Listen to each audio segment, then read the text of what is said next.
Brought to you by Penguin.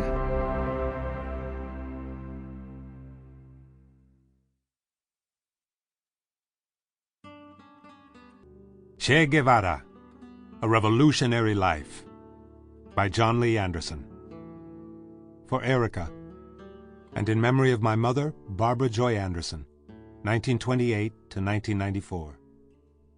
Introduction. The revelation slipped out almost casually during a long morning's conversation over coffee in November 1995.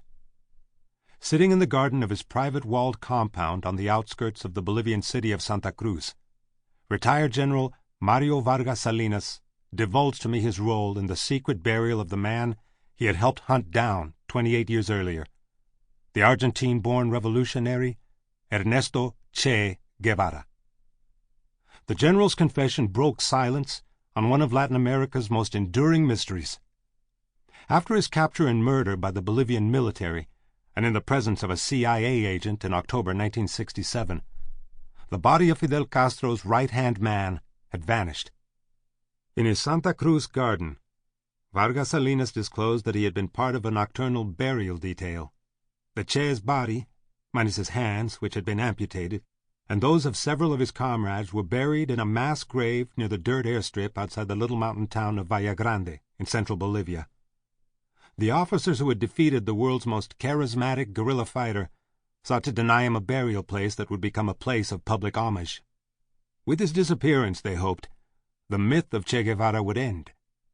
Instead, the Che myth grew and spiraled beyond anyone's control.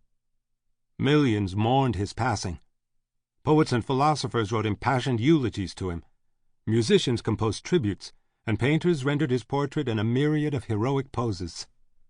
Marxist guerrillas in Asia, Africa, and Latin America, anxious to revolutionize their societies, held his banner aloft as they went into battle. And as the youth in the United States and Western Europe rose up against the established order over the Vietnam War, racial prejudice, and social orthodoxy, Che's defiant visage became the ultimate icon of their fervent, if largely futile, revolt. Che's body might have vanished, but his spirit lived on. Che was nowhere and everywhere at once.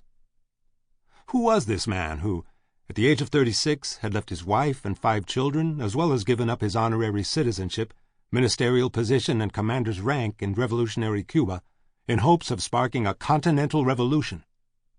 What had compelled this son of an aristocratic Argentine family, a medical school graduate, to try to change the world?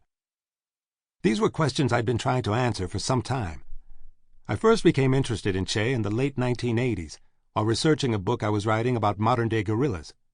In the battlegrounds of Burma, El Salvador, the Western Sahara, and even in Muslim Afghanistan, I found that Che remained a figure of veneration for guerrillas of all kinds.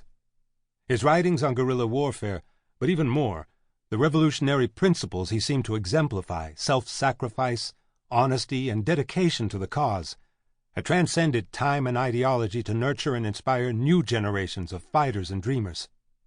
Fascinated, I searched for books on Che Guevara. I found few still in print, and no enduring biographies to speak of. Most were either official Cuban hagiographies or equally tiresome demonizations written by his ideological foes. I soon realized Che's life had yet to be written, because much of it was still cloaked in secrecy. The gaps in his life posed fascinating riddles, and it seemed clear that if one could unravel the mysteries of Che's life story, one might also shed light on some of the most relevant but least known aspects of the Cold War era, the Cuban Revolution's support for guerrilla movements, and the spawning of proxy wars in the Third World by both East and West. The answers to most of these questions, it seemed to me, lay in Cuba, and I went there in hopes of finding them out. It was 1992, a confusing time in Cuba, for the USSR had just collapsed, and with it had ended its 30-year patronage of Fidel Castro. Castro was shaken but not bowed. He stood firmly on his Caribbean island, still daring to hold the socialist banner aloft, even as the Cuban ship of state seemed to sink beneath him. On a second visit that same year, I met Che's widow, Aleida March, and she told me she would cooperate with my project to write a biography of her late husband. This was fortunate because the revolutionary apparatchik who had first approved me and who was to be my official minder soon committed... Sample complete. Ready to continue?